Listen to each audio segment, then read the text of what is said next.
Exercise 8.1 question number 5।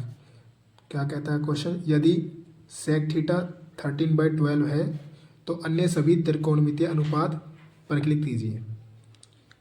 तो question क्या कहना चाह रहा है, क्वेश्चन ये कहना चाह रहा है कि हमारे पास में सेक थीटा बराबर 13/12 हो तो कह रहा है कि जो अन्य सभी त्रिकोणमितीय अनुपात है वो हमको ज्ञात करने हैं। तो इसका मतलब क्या हुआ कि हमको क्या क्या निकालना पड़ेगा, यहाँ पर हमको यहाँ पर साइन थीटा,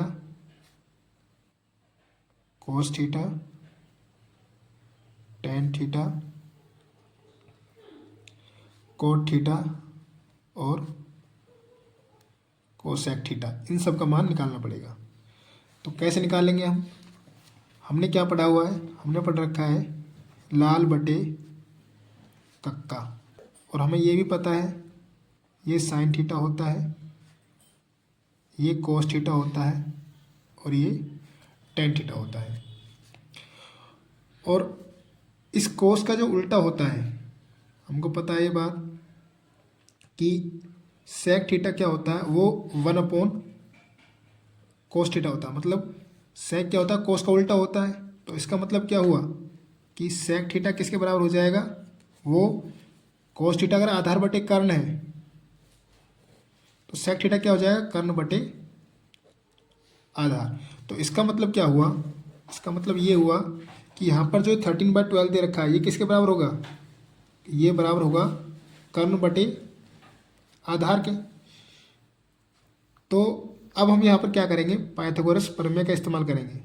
पाइथागोरस प्रमेय क्या कहती है, कर्ण का स्क्वायर बराबर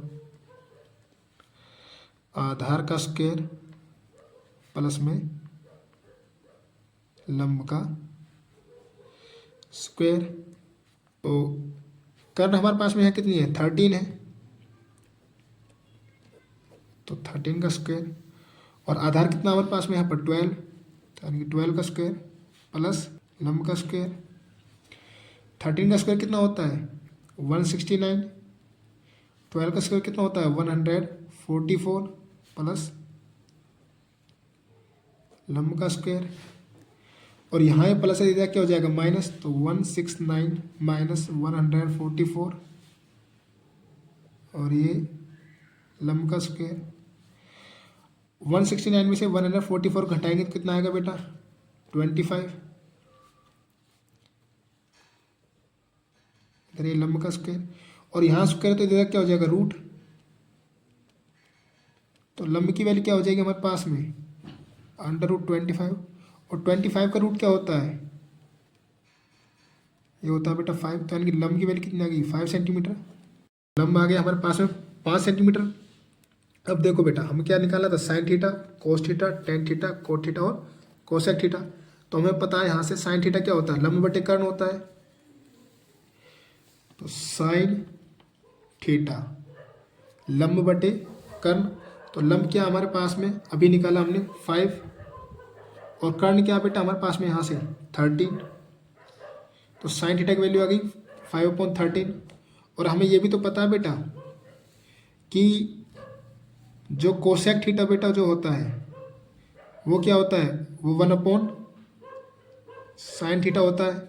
तो यहाँ से जो कोसेक थीटा की जो वैल्यू आ जाएगी वो क्या आ जाएगी, साइन का उल्टा कर देंगे हम, यानी कि 13/5।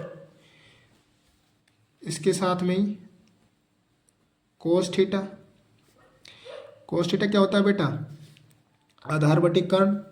तो आधार हमारे पास में क्या है यहाँ पर 12, और कर्ण क्या हमारे पास में यहाँ पर 13। तो कोस थीटा की वैल्यू तो ये हो गई। अच्छा हमें ये पता है, अच्छा सेक थीटा तो हमको दे ही रखा है, तो सेक थीटा निकालना नहीं है, कोस थीटा यहाँ से आ गया। अच्छा अब यहाँ से देखो टेन थीटा, तो टेन थीटा, अब टेन थीटा क्या होता है बेटा लंब बटे आधार। लंब कितना निकाला हमने 5, और आधार कितना हमारे पास में 12। और बेटा हमें ये भी पता है कि कोट थीटा क्या होता है, टेन का उल्टा होता है, यानी कि ये कितना हो जाएगा 12/5। तो इसी के साथ ही बेटा देखो हमसे जितनी भी ट्रिग्नोमेट्रिक वैल्यू पूछी थी हमने वो सारी निकाल दी। तो यही सारे क्या हो जाएंगे हमारे आंसर हो जाएंगे।